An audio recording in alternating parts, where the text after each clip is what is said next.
ここに住んでもいいですか？絶対ダメ。部屋代払います。Yeah, boy. ちゃんと歯ブラシ持ってきたか？はい。 Hey again, and welcome back to another theory video. The focus of this video is going to be on One Punch Man. I probably don't even need to explain One Punch Man unless you haven't been on the internet in the last 6 years, but it's basically just a comedy and action anime. I'd say it's more comedy, but I'm not going to diminish the fight scenes that One Punch Man provides, because they're insane to look at. Big talk for a race of vermin!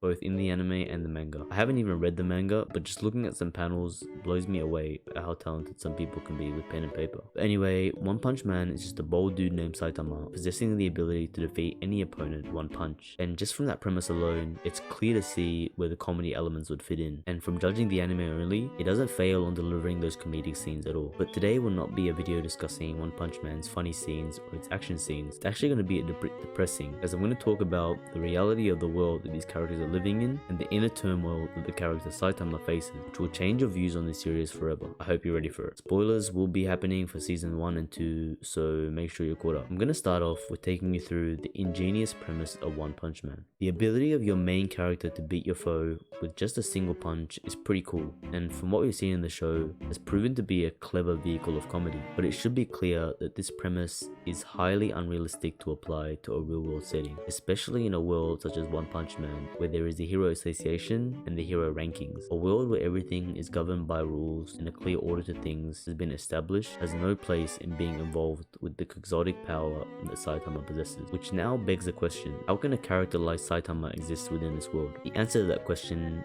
is that it just doesn't. There is just no feasible way for this to be an actual world. This world full of heroes and powers and villains are all a fabrication of none other than our main character Saitama. Apart from the complete absurdity of a man being able to end lives with a flick of their finger, I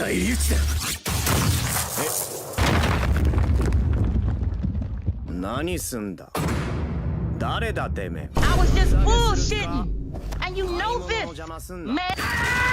send shockwaves and tremors throughout the world with a singular strike of the fist. There is a multitude of examples throughout this world that expose its lack of realism. A clear first example of this is the heroes and the villains constructed in this world. It seems as if they are designed similar to daytime cartoon villains and heroes in terms of their superpowers and costumes. This stereotypical idea of heroes and villains is such an overused and normalized part of media, so much so that it wouldn't be weird for our hero Saitama to have constructed this world in his head. Saitama not only has made this world to abide by the laws and regulations he has stipulated in his dream world, but has decided to place himself as the one entity in this world that overrides all logic and all sense of establishment. My theory on this is that Saitama has created his dream world, but not in real life. Rather, he has created a sort of simulation, either through the use of a virtual reality apparatus, or this world is a result of him being hospitalized in some sort of coma where he will never wake up. If we go with the option that he is in a simulated world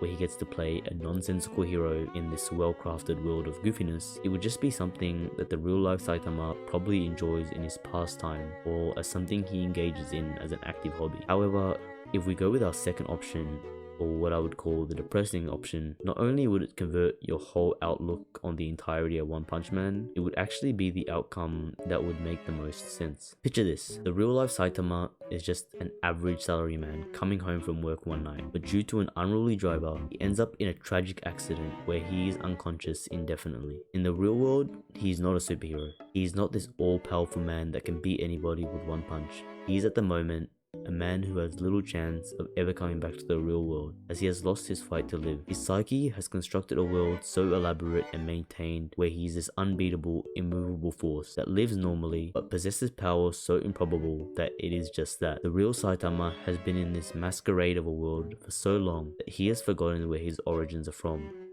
and that he had his own life in the real world. In this world, Saitama can escape the arduous hours of being a salaryman, the fear of ever being sick, of never being in legitimate danger, as where he is right now is like a sanctuary for him. He has programmed his mind to tell him that he has worked tirelessly every day with his 100 push-ups, 100 sit-ups, and running 10k routine. But we as the watcher know that doing any of that will never give you the ability to cause miniature natural disasters every time you throw a punch. It is insane to see just how much mental gymnastics has unraveled throughout the mind of Saitama, and how he has convinced himself that he is living his actual life in this fallacy of a world. Every single unlikely event in this world has been rationalized by Saitama, and if it keeps going on like this, Saitama will never wake up from this perpetual dream. Before I finish up, I want to talk about the likelihood and what the scenario will look like if Saitama ever wakes up from his dream. We've seen a lot of anime or manga undergo genre shifts throughout their stories. Something that comes to mind is Fruits Basket, being mostly a romantic comedy show until it gets to season 2 and 3, where it begins to mainly be a drama. I could also see this working out with One Punch Man. If the author decides to shift the series from being less comedic to a more dramatic show, Saitama waking up from his coma could be a strong catalyst